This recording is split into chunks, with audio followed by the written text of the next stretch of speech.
দিনে দিনে বোলিংয়ের ধার কমছে মুস্তাফিজ তাসকিনদের, তাতে থোড়াই কেয়ার বিসিবির অনূর্ধ্ব-19 এশিয়া কাপেই নতুন এক তরুণ তুর্কির সন্ধান পেয়েছে বাংলাদেশ ক্রিকেট। 2 ম্যাচে তুলেছেন 5 উইকেট, শক্তিশালী আফগানদের বিপক্ষে 3 উইকেট শিকারের পর নেপালের বিপক্ষেও নিজের ঝুলিতে যুক্ত করেছেন 2 উইকেট।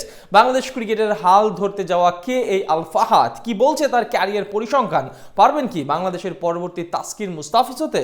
ফাহাদ নামার খুঁটিনাটি নিয়ে বিস্তারিত জানবো রিপোর্টে। এবার দুবাই অনুষ্ঠিত অনূর্ধ্ব-19 এশিয়া কাপে বল হাতে রীতিমতো একের পর এক চমক দেখিয়েই চলেছে ফেনীর ছেলে আল ফাহাদ। 19 বছর বয়সী ডানহাতি এই মিডিয়াম পেসার আসরের প্রথম ম্যাচেই আফগানদের বিপক্ষে আগ্রাসী বোলিং লাইন আপ দিয়ে নজর কেড়েছে সবার। 9.5 ওভার বল করে মাত্র 36 রান দিয়েই তুলে নিয়েছেন প্রতিপক্ষের 3 উইকেট। সেদিন টসে জিতে আফগান কাপ্তান সিদ্ধান্ত নেয় বোলিংয়ের। ব্যাট হাতে বাংলাদেশের যুবারা 228 রানের টার্গেট ছুড়ে দেয় প্রতিপক্ষকে। এদিন বাংলাদেশের হয়ে বোলিংয়ের সেরাটা দিয়েছেন ফাহাদ। ম্যাচের 29তম ওভারের দ্বিতীয় বলে এলবিডব্লিউর ফাঁদে ফেলে সাজঘরে ফেরান ফয়সাল খানকে। 43তম ওভারে আফগান ক্রিকেটার হামজা খানকে বোল্ড আউট করে জানান দেন নিজের শক্তিমত্তার। 45তম ওভারের তৃতীয় বলে ক্যাচের জালে ফেলে প্যাভিলিয়নে ফেরান খাতির স্তানিকজাইকেও। বাংলাদেশের জয়ে এদিন সবচেয়ে বড় অনুঘটক হিসেবে কাজ করেছেন ফাহাদের রান দেওয়ার কৃপণতা। ফলাফল 45 রানের বিশাল জয় পায় বাংলাদেশ। ওভার প্রতি গড়ে 3.66 রান দিয়েছেন, ম্যাচের টপ বোলারের তকমাটাও জিতেছেন তিনি। আসরের দ্বিতীয় ম্যাচেও নিজের ক্যালিবারের জানান দিতে ভুল করেননি আল ফাহাদ। আজ প্রতিপক্ষ নেপালের সাথেও 2 উইকেট শিকারের মাধ্যমে ধরে রেখেছেন নিজের ধারাবাহিকতা। ম্যাচের ষষ্ঠ ওভারের পঞ্চম বলে ব্যাটার কোমলের উইকেট তুলে নিয়ে চাপে ফেলেন নেপালকে। 45তম ওভারের চতুর্থ বলে অভিষেক তিওয়ারিকেও সাজঘরে ফেরানোর মধ্য দিয়ে মাত্র 141 রানেই প্যাকেট করে দেন নেপালকে।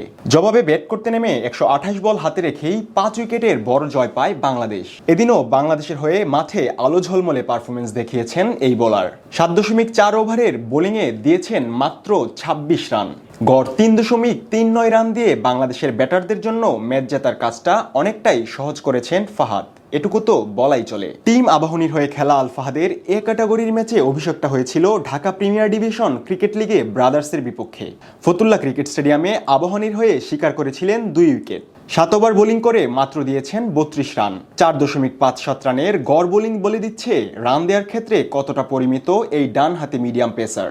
ব্রাদার্সের বিপক্ষে আবাহনীর 8 উইকেটের বিশাল জয়ের পিছনেও গুরুত্বপূর্ণ ভূমিকা পালন করেছেন ফাহাদ। সবশেষে ঢাকা প্রিমিয়ার ডিভিশন ক্রিকেট লিগে আবাহনীর হয়ে শাইনপুকুরের প্রতিপক্ষ হিসেবে খেলতে দেখা গিয়েছিল এই বোলারকে। মিরপুরের হোম অফ ক্রিকেটে 7 ওভারে একটি মেডেন সহ ওভার প্রতি গড় রান দিয়েছেন 4.57 করে। ওই ম্যাচেও শাইনপুকুরের বিপক্ষে জয় নিশ্চিত করে আবাহনী। বাংলাদেশ জাতীয় ক্রিকেট দলে একসময় তাসকিন মুস্তাফিজদের হাল ধরতে নিজেকে প্রস্তুত করার লড়াইয়ে অনেকটাই এগিয়ে তরুণ এই বোলার।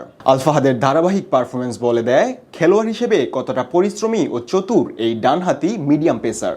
তবে কি ভবিষ্যৎ বাংলাদেশ পাচ্ছে নতুন এক কারিশমাটিক বোলার? এমনটা আশা করতেই পারেন বাংলার খেলাপ্রিয় ক্রিকেট ভক্তরা।